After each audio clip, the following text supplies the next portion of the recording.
कैसा भी कोई मलिन आचरण वाला, विचार वाला यदि श्रीधाम वृंदावन की पावन रज का सेवन करता है, धाम का आश्रय वास स्वीकार करता है, तो निश्चित धाम अपने प्रभाव से उसका परम मंगल कर देता है।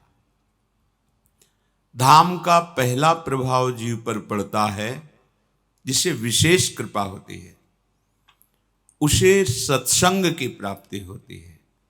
जैसे हीरा मिल जाए पर हमें उसका महत्व नहीं पता, तो विशेष हमारा आकर्षण नहीं होगा उस पर।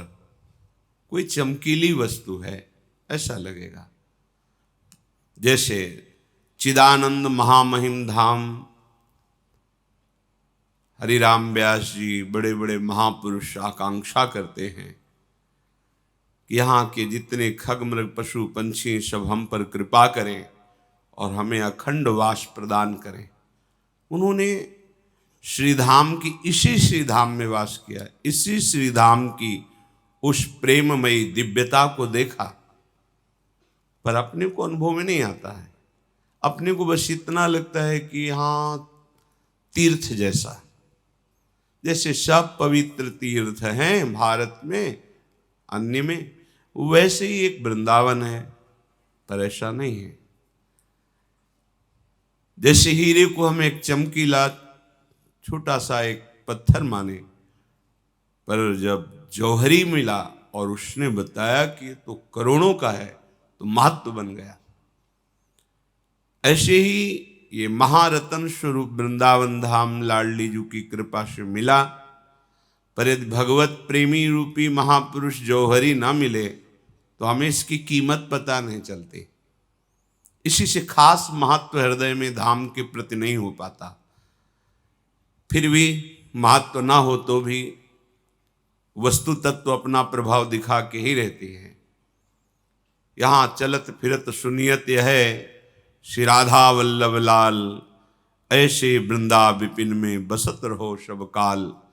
यहाँ का वायुमंडल ऐसा है कि आपको भगवत प्राप्ति करा देगा। यहाँ की रजरानी इतनी समर्थ है कि किशोरी जी से मिला देंगी। सद्यो वशीकरण चूर्ण मनंत शक्तिम तम राधिका चरण रेणु मनुष्य मरामी। बिल्कुल पक्का सिद्धांत। तुम जितना नाम जप करते जाओगे उतने ही तुम्हारे हृदय में भगवान का ज्ञान होता जाएगा। अपने स्वरूप का ज्ञान, भगवान की महिमा का ज्ञान, चराचर जगत का क्या स्वरूप है इसका ज्ञान, ये भगवत ज्ञान है। अपने स्वरूप का ज्ञान, प्रभु की महिमा का ज्ञान और ये जगत क्या है इसका ज्ञान, एक ही बात है। इसे भगवत ज्ञान कहते हैं। जैसे जैसे आप नाम जप करोगे वैसे वैसे आपके हृदय में भगवत ज्ञान प्रकाशित होगा। भगवत ज्ञान का प्रादुर्भाव होते ही स्थूल शरीर की आसक्ति नष्ट होने लगती है, सूक्ष्म शरीर की तदात्मता हटने लगती है, स्वभाव में परिवर्तन होने लगता है। भगवत ज्ञान का स्वरूप, अपने स्वरूप का बोध, भगवान की महिमा का बोध, ये जड़ चैतन्य में संसार क्या है इसका बोध, ये भगवत ज्ञान है। और वैराग्य, प्रभु के नाम रूप लीला धाम के सिवा प्रभु हमारे आत्मस्वरूप हैं। आत्मा हरिवंश प्रगट परमानंद, परमानंद स्वरूप आत्मस्वरूप आराध्य देव में इतनी आसक्ति, लोक लोकांतर का कोई भी भोग हमें बांध ही न पावे, आसक्ति न पैदा कर पावे, इच्छा ना पैदा कर पावे, कोई भी भोग, उसे वैराग्य कहते हैं। आसपास सब भोग सामग्री है, इच्छा ही नहीं। ये कहां से आया? नाम जप से। भगवत ज्ञान कहां से आया? नाम जप से। ये वैराग्य कहां से आया? बोले नाम जप से। आगे कह रहे भक्ति परेशान अनुभव। भक्ति का जो पूर्ण अनुभव वो प्रेम है, ऐसा प्रेम आराध्य देव से प्रकट होता है, भजन करना नहीं पड़ता। फिर रोम रोम रग रग हर नस नाड़ी, देखो ये जड़ वस्तुएं हैं, इनमें निकलने लगता है राधा राधा राधा। रोम रोम जब रग रग बोले तब कछु स्वाद नाम को पावे। ये प्रेम प्रकट हुआ नाम में, नामी में। किसी भी ऐसे साधक से ना मिला जाए जिसके नाम में श्रद्धा विश्वास और रुचि नहीं है। या सबसे पहले परहेज की बात की। उत्तम डॉक्टर वही है जो दवा देने के पहले परहेज निर्धारित कर देता है। हमें ऐसे मनुष्य से, साधक से, ऐसे व्यक्तियों से नहीं मिलना है, नहीं संभाषण करना है साधन संबंधी। जिसने नाम जप में प्रीति नहीं की, नाम जप का अनुभव नहीं है, ऐसे लोगों से परमार्थ संबंधी वार्ता नहीं करनी, यदि आप नाम प्रेमी होना चाहते हैं तो। क्योंकि वो ऐसी शास्त्र की बातें कि तुम्हारी नाम में रुचि हो ही नहीं पाएगी, इधर उधर भटकाव बना रहेगा। अब आपको नाम में जैसी महत्व और आदर बुद्धि वैसी किसी भी साधन में नहीं होनी चाहिए।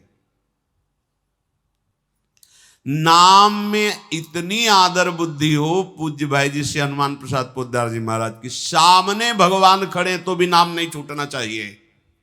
और तो बात जाने दो, ये हुई नाम में आदर बुद्धि। मतलब नाम की आदर बुद्धि इतनी कि भगवान दूसरे नंबर पे हैं, पहले नंबर पे भगवान का नाम है। ये उपासक के हृदय की बात कह रहे हैं। प्रभु आए और नाम छूट गया तो ऐसे प्रभु से तुरंत नाम पकड़ो। जिसके बल से प्रभु आए, नाम नहीं, नाम स्मृति चल रही, सुमिरन चल रही। अब नाम का विस्तृत स्वरूप, नाम में ही रूप समाया है, नाम में ही गुण समाये, नाम में ही लीला समाई। अब प्रियाजू का कोई लीला चिंतन करते हुए सेवा कर रहे हैं, या पद गुनगुनाते हुए सेवा कर रहे हैं, भाव में भरे हुए हैं, एकदम डूबे हुए हैं रूप में, ये सब नाम ही है। नाम का ये आंतरिक रूप है। रूप, लीला, गुण, इसका चिंतन करते हुए सेवा भाव में डूब रहे हैं। आपको अनुभव हो रहा है कि मैं नाम जप नहीं कर रहा हूं, हो रही सेवा। संसार का चिंतन करते हुए निषेध कर रहे हैं। नाम के प्रभाव से रूप छाया हुआ है, आप डूबे हुए हैं, और आपको ऐसा अनुभव हो रहा है कि शायद मंत्र और नाम नहीं चला तो मेरी अखंडता में बाधा पड़ गई। नहीं नहीं नहीं, यही फल है नाम का। अगर कहीं ऐसी स्थिति हो जाए कि सेवा हो गई और आपको भान नहीं हुआ कि मैंने सेवा की, ये कब कैसे, और ये गाढ़ स्थिति आ गई, फिर धीरे धीरे तो भाव देश में प्रवेश हो जाता है। नाम के समान कोई भी स्थान किसी का भी नहीं, भगवान का भी नहीं। ये है नाम जापक की आंतरिक स्थिति। नाम के प्रभाव के समान कोई प्रभाव नहीं। मनोयोग से भारी महत्व बुद्धि आदर सत्कार नाम का करते हुए किसी भी तरह नाम की अवहेलना ना होने पावे। नाम की अवहेलना अपने लोगों से हो जाती है। आपके हाथ से नाम लिखने की सावधानी होनी चाहिए। किसी भी कागज में कहीं भी ऐसे नाम मत लिख देना जिसमें किसी के पैर पड़ जाएं। जैसे आजकल लोग असावधानी करते हैं, समझ नहीं पाते तो अपनी गाड़ियों पर नाम लिख लेते हैं। स्कूटी के ऊपर लिखे हैं राधा, पीछे लिखे हैं राधा, मोटरसाइकिल में चढ़े लात ऐसे होते हुए जा रहे हैं, धोया वही नाम से जल नीचे चरणों में आ रहा है। गाड़ी में लिखे श्री हरिवंश, और पानी मारा पैरों में, वही तो सिंहासन में विराजमान, वही हमारा जीवन है। हमारे प्रीतम श्री कृष्ण उसी राधा नाम का जप करते हैं। उपासक के हाथ से कभी ऐसे बहुत सावधानी जीवन भर रही है। कभी किसी को अगर कुछ लिखना हुआ तो शब्द लिख दिया है, आपको ऐसा करना चाहिए। बस न जय श्री राधे, कोई नाम नहीं, ये लीजिए। अगर नाम लिखना है फिर उस कागज को संभाल कर यमुना जी में, गंगा जी में प्रवाहित कीजिए, आदर कीजिए। ये नाम का अनादर है। कहीं भी छपा दिया, कहीं भी लिखा दिया, वो उपासक का हृदय ऐसा नहीं होता। उपासना की सिद्धि ऐसे नहीं होती। जो नाम हमारा आराध्य देव है वो यहाँ लिखा है, यहाँ लिखा है, अंदर लिखा है, ऐसा नहीं। नाम का फल प्रेम ही है, इसीलिए प्रेम की ही बात जो होनी चाहिए। और कोई फल की आकांक्षा भी यदि है तो प्रभु से प्रार्थना करना चाहिए कि ये आकांक्षा हटा दो और अपने चरणों का प्रेम प्रदान करो। नाम जप अगर किसी फल के प्रयोग में आप करोगे तो प्रेम में बाधा पड़ जाएगी, प्रेम मिलने में बहुत अंतराय हो जाएगा।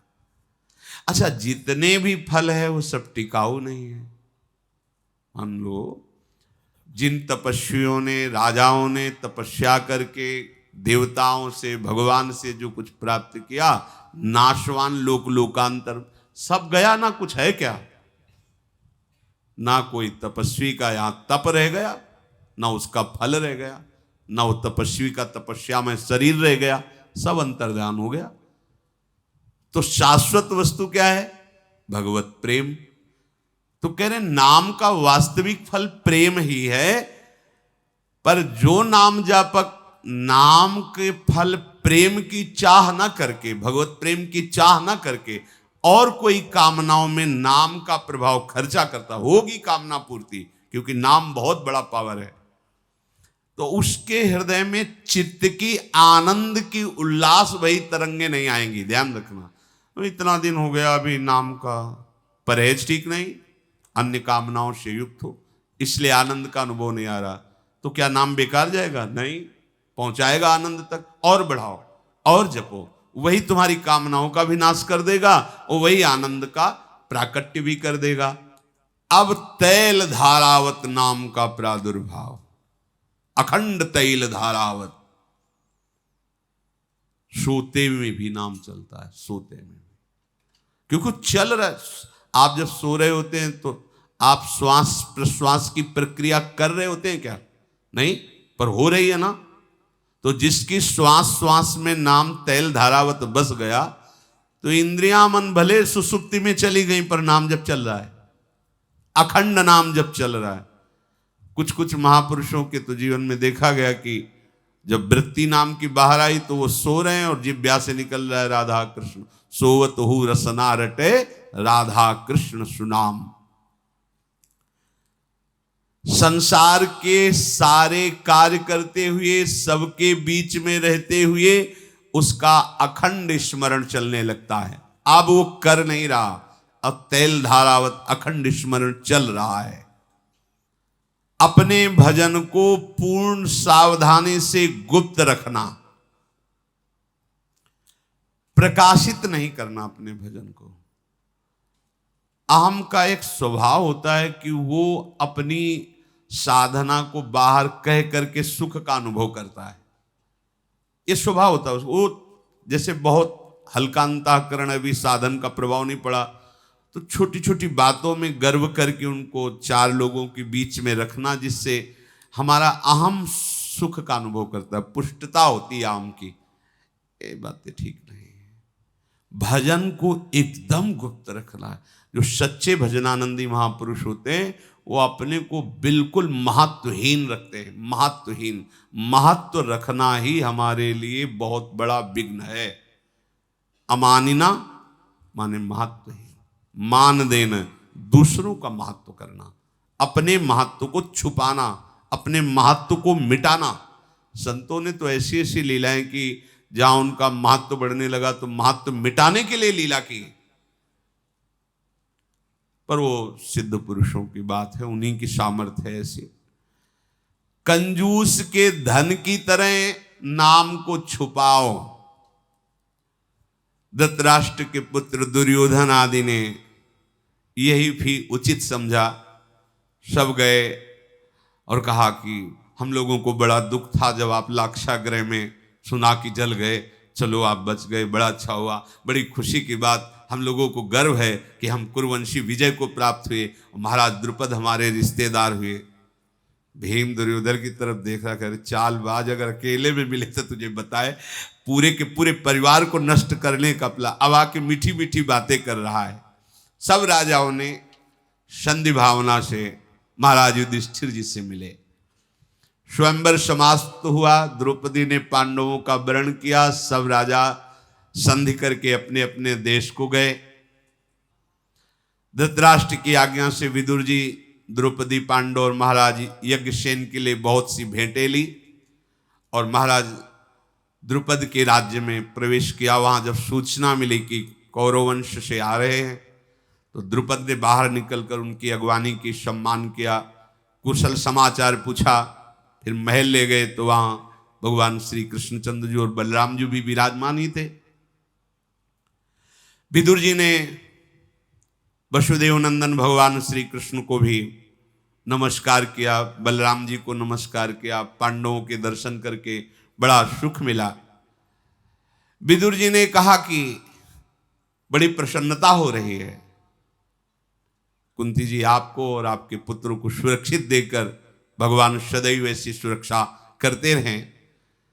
पर महाराज धृतराष्ट्र को बहुत सुख मिला है। द्रुपद जैसे संबंधी बने, द्रौपदी जैसी बहू मिली, ये रत्न आदि भेंट दिए हैं द्रुपद को। और हमारी प्रार्थना है कि आप सब अपने महल हस्तिनापुर पधारे। पांडवों की अगवानी हुई। नागरिक तो सुनी चुके थे कि वारणावत में भस्म हो गए, पर जब सुना ब्याह करके आ रहे, पूरी प्रजा टूट पड़ी दर्शन के लिए। महाराज युधिष्ठिर और पांडवों के दर्शन करके खूब प्रजा ने आशीर्वाद दिया और प्रजा के हर व्यक्ति से कुशल प्रश्न पांडव कर रहे हैं। फिर धृतराष्ट्र ने महाराज युधिष्ठिर को पास बुलाया और कहा, बेटा ध्यान से सुनो, वैसे तो मुझे बहुत प्यारे हो, मैं हृदय की बात कहता हूं। मेरा ये दुर्योधन जो है ना, ये बहुत दुष्ट है, दुरात्मा है, पर मुझे इतना इससे प्यार है कि मैं इसे त्याग नहीं सकता। ये मैं धर्म से युक्त होकर बोल रहा हूं। तुम तो मेरी आज्ञा के पालन में हुई हो। मेरे मन में आता है तुम हस्तिनापुर में मत रहो, नहीं तो फिर ये कोई षड्यंत्र रचेगा तुम्हारे नाश का। मैं जानता हूं ये दुष्ट है, पर मैं इसके मोह का त्याग नहीं कर पा रहा हूं। हृदय से कहता हूं, मैं तुम्हें बहुत प्यार करता हूं, पर इसी की दुष्टता के कारण मैं तुम्हारे साथ प्यार का बर्ताव नहीं कर पा रहा हूं। मेरी आज्ञा है तुम हस्तिनापुर छोड़ दो